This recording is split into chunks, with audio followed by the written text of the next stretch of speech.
दोस्तों बॉलीवूड ઇન્ડસ્ટ્રીમાં હાલ શોકનો માહોલ છવાયેલો છે કારણ કે દિગ્ગજ અભિનેતા ધર્મેન્દ્રનું 89 વર્ષની વયે અવસાન થયું છે। અચાનક એમના નિધન થતાની સાથે જ હાલ દેશમાં પણ શોકનો માહોલ છવાયેલો છે। ત્યારે દોસ્તો શું તમે જાણવા માંગો છો આખરે બોલિવૂડના હીમેન ધર્મેન્દ્રનું અવસાન કેવી રીતે થયું હતું અને આખરે હવે એમની આગળનું જે સંપત્તિ છે કેટલી છે અને બોલિવૂડના આ જાણીતા એક્ટર ધર્મેન્દ્ર કેટલી ઉંમરે સ્વર્ગવાસ પામ્યા છે। આ તમામ બાબતે વિગતે આજના વિડીયોમાં અમે તમને જણાવી દઈશું। અમિતાભ બચ્ચન અને અન્ય સ્ટાર્સ પણ એમના અંતિમ સંસ્કારમાં પહોંચ્યા હતા। ત્યારે શું છે અપડેટેડ માહિતી જાણીએ લઈએ તે પહેલાં આપ અમારી યુટ્યુબ ચેનલ ઉપર પહેલીવાર આવ્યા છો અને હજુ સુધી આપે અમારી ચેનલને સબસ્ક્રાઇબ નથી કરી તો વાલા દોસ્તો આજે જ નીચે રહેલું બેલ આઇકન દબાવીને સબસ્ક્રાઇબ કરી લેજો અમારી યુટ્યુબ ચેનલને। દોસ્તો હિન્દી સિનેમાના મેન ધર્મેન્દ્રનું ગઈકાલે 24 નવેમ્બરે 89 વર્ષની વયે અવસાન થયું અને અભિનેતાના અવસાન થતાની સાથે જ એમના ઘરે એક એમ્બ્યુલન્સ આવી અને ત્યારબાદ ચાહકોમાં દુઃખ ફરી વળ્યું છે।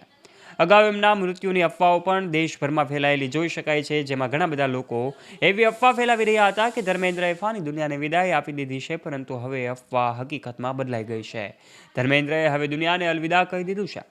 જી હા દોસ્તો, એમણે પોતાના અવસાન એમના 90મા જન્મદિવસ પહેલાં એમનું થયું અવસાન અને એવો 8 ડિસેમ્બર 2025ના રોજ એમનો 90મો જન્મદિવસ ઉજવવાના હતા। ત્યારે પરિવાર તરફથી કે કોઈ નજીકના સભ્યો તરફથી કોઈ ઓફિશિયલ રીતે નિવેદન હવે સામે આવી રહ્યા છે અને અત્યાર સુધી નહોતા, પરંતુ હવે નિવેદનમાં જણાવવામાં આવી રહ્યું છે કે મેનનું કેટલાય સમયથી તેઓ બીમાર હતા એટલે નિધન થયું છે।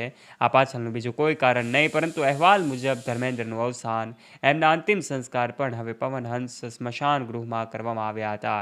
ધર્મેન્દ્રનું પૂરું નામ ધર્મેન્દ્ર કેવલ કૃષ્ણ દેવોલ છે। તેમનો જન્મ 8 ડિસેમ્બર 1935ના રોજ પંજાબના નસરાની ગામમાં થયો હતો।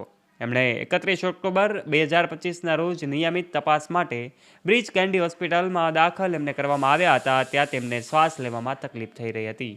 10 નવેમ્બરના રોજ એમની તબિયત વધુ ખરાબ થઈ હતી અને એમનો આખો પરિવાર તેમને મળવા હોસ્પિટલે પહોંચ્યો હતો। હેમા માલિની હોય, શનિ દેઓલ હોય, એશા દેઓલ હોય, કરણ દેઓલ હોય, રાજવીર દેઓલ હોય કે પછી અલગ અલગ એમના અભય દેઓલ હોય, બધા જ સભ્યો ત્યાં હાજર હતા।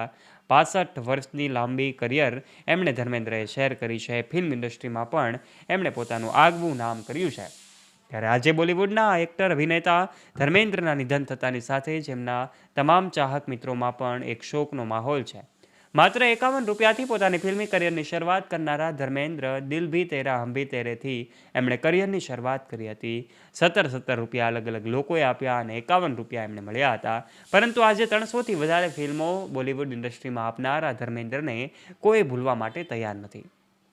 અચાનક જ એમની તબિયત લથડતાની સાથે જ અલગ અલગ જગ્યાએ અલગ અલગ અનુમાનો લગાવવામાં આવી રહ્યા હતા, પરંતુ હવે સત્ય હકીકત એમના પરિવારજનો દ્વારા શેર કરવામાં આવી અને એમાં જણાવવામાં આવ્યું કે તેઓ છેલ્લા કેટલાય સમયથી બીમાર હતા અને નાદુરસ્ત તબિયતના કારણે જ તેઓનું નિધન થયું છે અને 91 વર્ષ એટલે કે 89 વર્ષની ઉંમરે અને 90મો જન્મદિવસ તેઓ ઉજવવા જઈ રહ્યા હતા, પરંતુ એ પહેલાં જ 89 વર્ષ પૂરા થતાની સાથે જ એમનું 90મું વર્ષ ચાલી રહ્યું હતું અને ત્યારે તેમનું નિધન થતાની સાથે જ હવે ચારે તરફ શોકનો માહોલ છવાયેલો છે। એવા સમયે દોસ્તો બોલિવૂડના આ સ્ટાર અભિનેતા ધર્મેન્દ્રના નિધન પર આપ શું કહેવા માંગો છો? આપની પ્રતિક્રિયા નીચે કમેન્ટ બોક્સમાં કમેન્ટ કરીને જરૂરથી જણાવજો। વિશેષ કમેન્ટ બોક્સમાં એમના માટે ઓમ શાંતિ લખવાનું ચૂકતા નહીં। વિડીયો પસંદ આવ્યો હોય તો લાઇક અને શેર પણ કરજો તથા ચેનલને સબસ્ક્રાઇબ પણ કરી લેજો।